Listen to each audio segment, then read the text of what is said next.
In this tutorial, we'll see how we can use IntelliJ IDEA to connect to a PostgreSQL database, make use of the Spring support for configuration, code completion, view diagrams, manage entities, run queries from the codebase, or from the query console, check query performance and visual representation, convert results to various formats, navigate database objects, or use refactoring like we are used to in IntelliJ IDEA.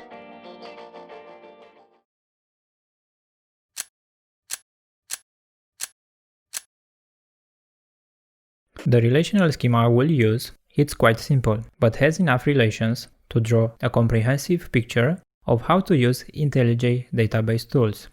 The plan is to create the tables from scratch, but I promise that we'll create the schema entities in a few minutes by making use of IntelliJ support. Basically, a customer can have one and more accounts, and each account can have 0 or multiple items or transactions. Without more further ado, let's create a new project. We'll use Spring Initializer and we'll work with Maven. What libraries should we pick? Let's see. Of course, we want Spring JPA for persistence API support. We want the PostgreSQL driver, which will allow us to connect to a PostgreSQL database using Java code. And we'll also want Spring Web so that the app will run in a web container and keep running in the background. We'll call this project IntelliJ Tools Demo.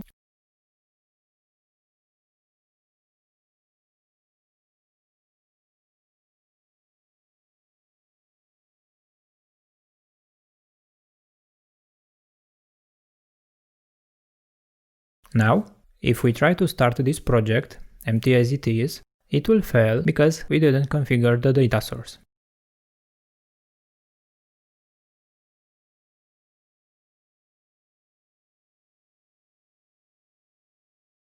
So let's create the data source on the local system.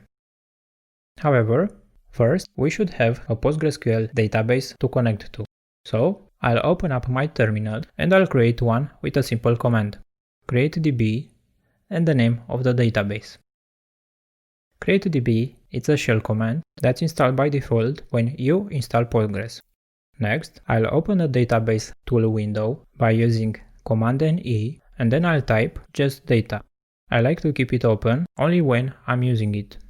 New data source, I'll choose Postgres.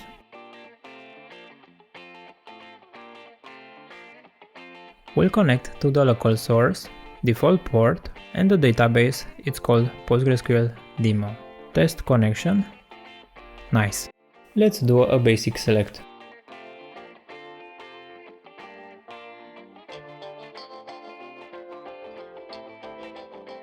Still, we connected IntelliJ to the data source, but not the application. So to connect the program, we go to application.properties and specify the same data source here.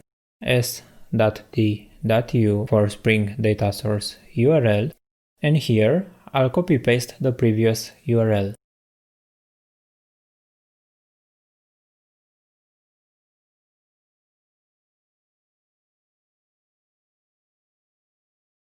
Additionally, we'll say that we want to create the database when we start or stop our application. So ddl-auto it's equal to create -drop. So now, if we try to start the application, it should work.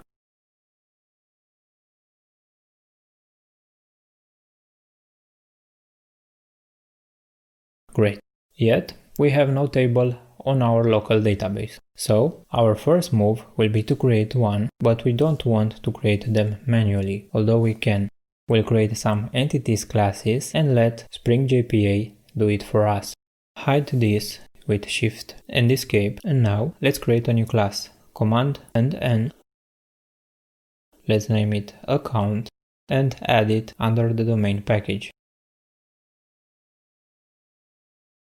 we'll annotate this with entity so that Spring will map this class to an actual table. We'll also add the table annotation and specify the name of the database table to be used for mapping. It says here that we should have a primary key, which is kind of mandatory for SQL databases, so let's add one of type long.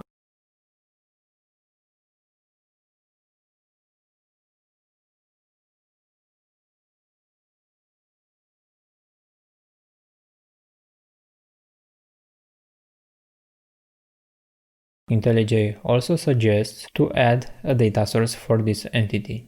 Luckily, we started one already, so let's assign this one.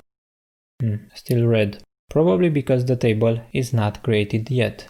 As you remember, we added a property here that tells Spring to drop or create the database as we stop or start the application. Thus, let's restart the app.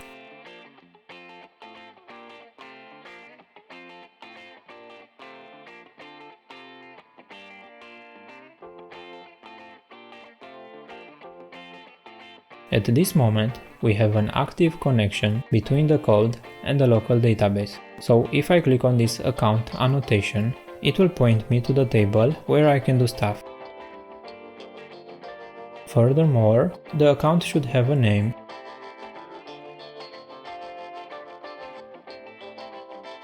which is a column with the name name, and it shouldn't be null. Notice that IntelliJ shows me all available options and helps me with the completion. And to complain, I'll regenerate the table at the end. Now, we also want to add a column for the customer. However, following the relational database rules, we should probably add this to another table, which means another entity. We don't have this class yet, so I'll create it on demand.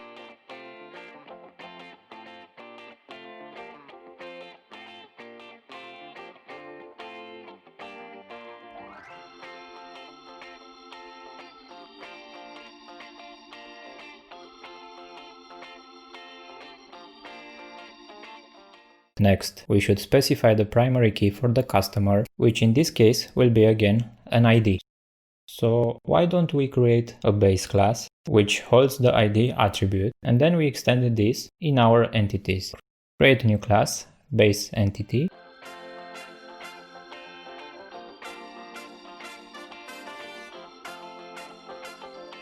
Mark it with mapped superclass annotation.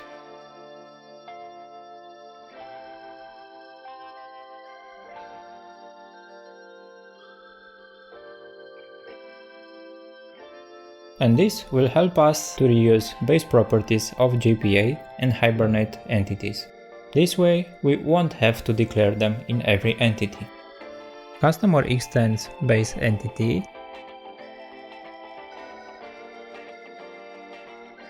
Let's add another attribute, name, of type text.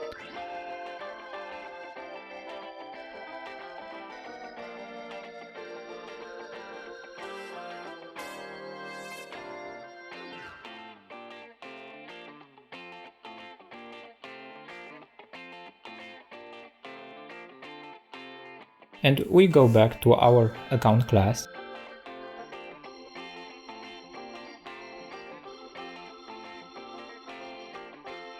So we delete the ID. Here, a customer can have multiple accounts, which means we have a many-to-one relationship between the account and the customer. The join column will be called customer ID, which can't be null, and since this is a foreign key column, we should give it a name. So fk_customer_id, and we format the code. Good. We restart the app and we should get two tables with a nice relation between them.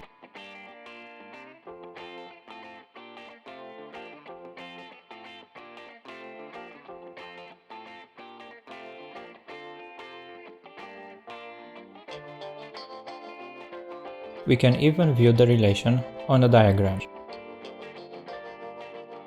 Here is our foreign key. Now we quickly create another entity called item, which is basically a transaction related to an account. New class, item, and it extends base entity.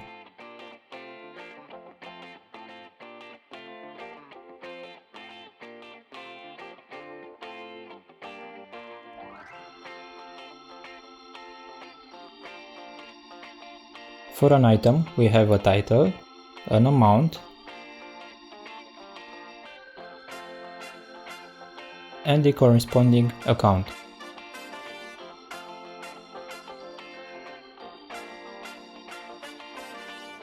Relation of type many to one.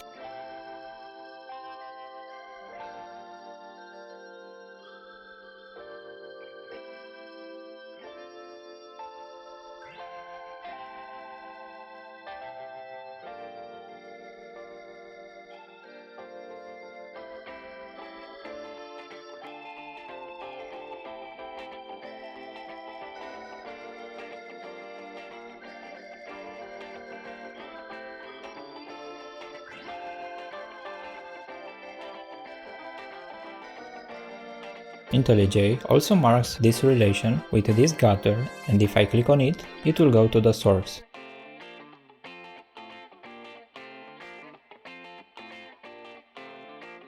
Back and forth.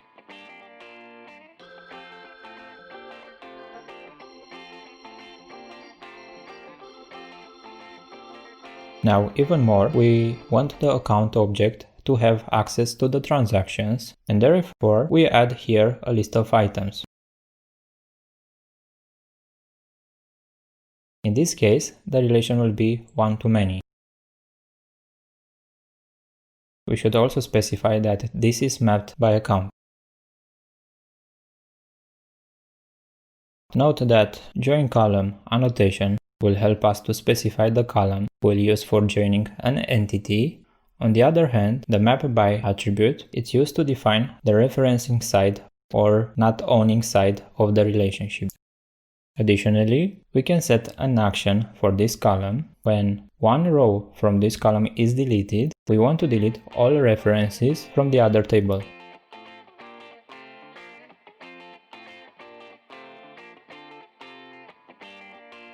Restart the app.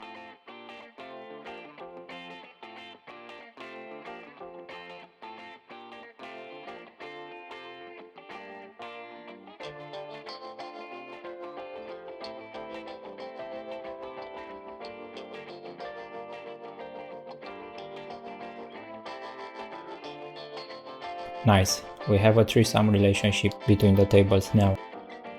Next, we want to query these three tables, and the spring way to do that is by using repositories. New class. Actually, repositories are defined as interfaces. Add this to a new package. Now we should have access to the basic CRUD database operations since we extend the JPA repository interface.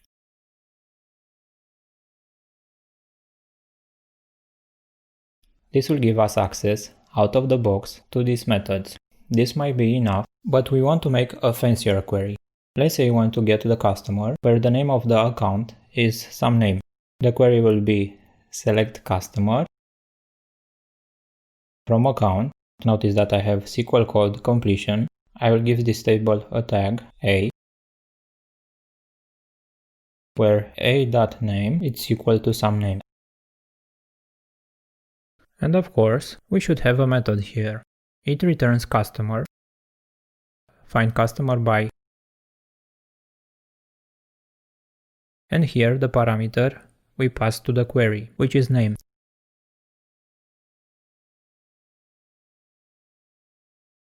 Now, we don't have any data in the table, so now it's a good time to add some. Insert into account, values, 1, main, and 1, and execute this.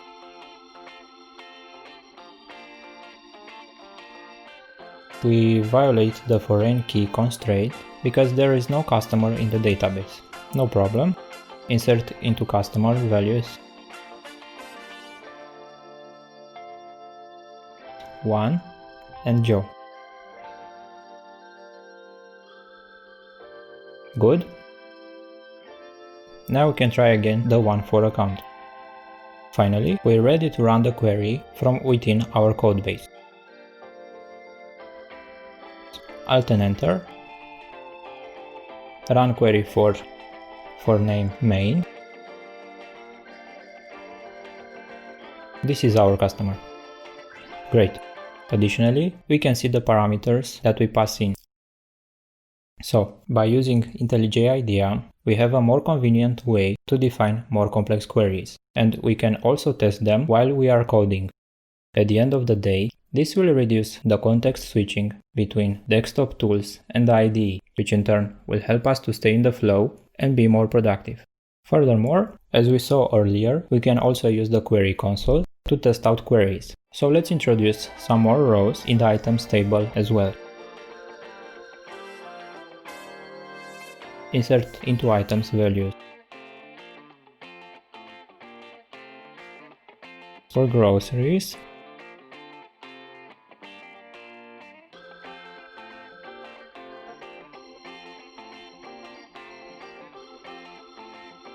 for gas, and for rent. If I select all the statements, I can run them all at once. Yes, I forgot to change the IDs of the items. And now select the last two and run them again. Nice.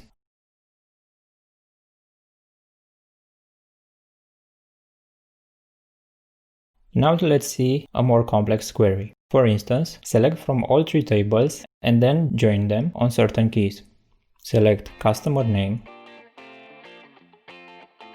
item title, and item amount from account, item and customer, and we'll join the tables.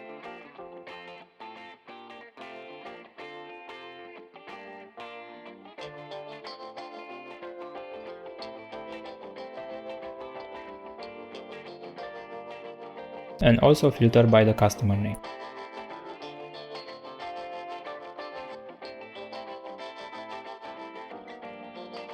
Now, if you're familiar with SQL, you might know that adding more and more joins can have an impact on the performance.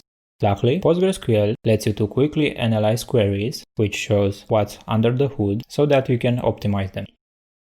We do this by simply executing the query with explain and analyze.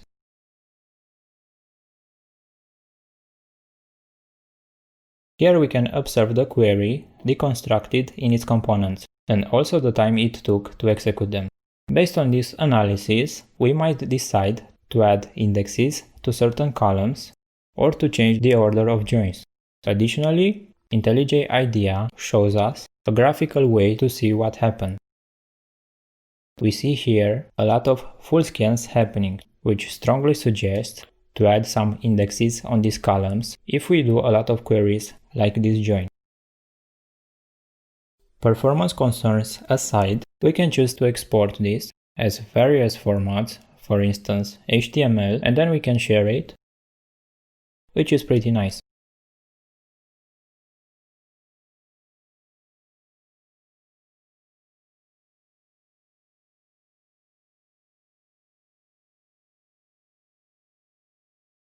In the navigation department, we can search for all database related objects, Command Option O, let's say item, and I can select the item table.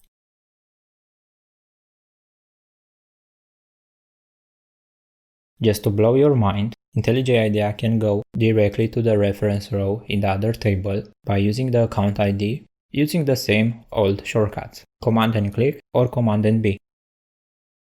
Furthermore, we have refactoring. If we decide to change the name of this table from item to say transaction, we can do it from the code.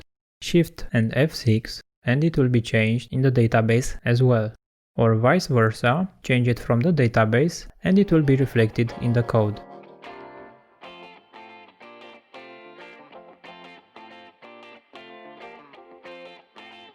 Hopefully, you picked some useful tips of how to use IntelliJ database tools. If you enjoyed this video and want to see more, don't forget to like and subscribe, and I'll see you in the next video.